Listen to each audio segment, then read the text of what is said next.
بسم اللہ الرحمن الرحیم۔ حضرت سعید بن مسیب رضی اللہ تعالی عنہ سے روایت ہے،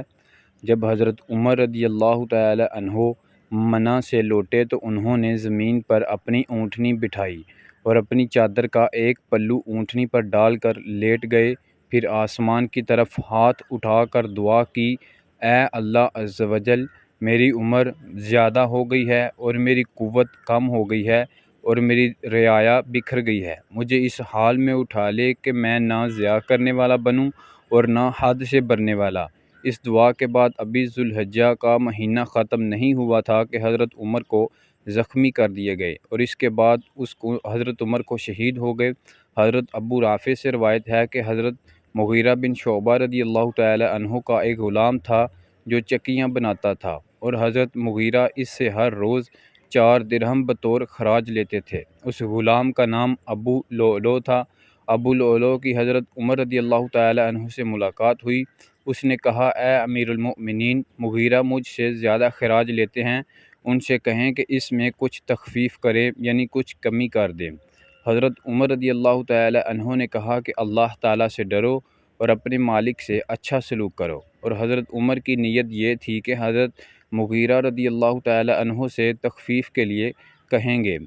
اس غلام ابو لؤلؤ کی حضرت عمر کی یہ بات پسند نہ آئی اور وہ غلام غضبناک ہوا، اور اس نے اپنے دل میں کہا کہ عمر ساری دنیا میں عدل کرتے ہیں اور میرے ساتھ عدل نہیں کرتے۔ اس غلام ابو لؤلؤ نے اپنے دل میں حضرت عمر رضی اللہ تعالی عنہ کے قتل کا منصوبہ بنا لیا، پھر ایک 2 دھاری زہر آلود خنجر تیار کیا، اور جب حضرت عمر رضی اللہ تعالی عنہ صبح کی فجر کی نماز پڑھانے کے لیے مصلی رسول صلی اللہ علیہ وآلہ وسلم پر کھڑے ہوئے تو وہ غلام بھی آپ کے پیچھے جا کر کھڑا ہو گیا۔ حضرت عمر نے کہا کہ اپنی صفیں درست کرو، اور ابھی تکبیر تحریمہ یعنی اللہ اکبر کہا ہی تھا کہ ابو لؤلؤ نے خنجر کا ایک بار کندھے پر اور دوسرا بار کوکھ پر کیا۔ ایک قول یہ ہے کہ اس نے 6 وار کیے۔ حضرت عمر رضی اللہ تعالی عنہ گر پڑے، وہ خنجر چلاتا ہوا بھاگا، اس کے خنجر سے 13 آدمی زخمی ہوئے، جن میں 7 موقع پر شہید ہو گئے۔ اس کے بعد حضرت عمر رضی اللہ تعالی عنہ کو اٹھا کر لے جایا گیا۔ حضرت محمد بن سعد سے روایت ہے کہ حضرت عمر رضی اللہ تعالی عنہ کو 26 ذوالحجہ 23 ہجری بدھ کے دن زخمی کیا گیا، اور اتوار کے دن یکم محرم الحرام 24 ہجری کو آپ رضی اللہ تعالی عنہ کا وصال ہو گیا، اور اسی دن آپ کو دفن کیا گیا۔ 10 سال 5 ماہ اور 21 دن کی آپ رضی اللہ تعالی عنہ کی خلافت رہی۔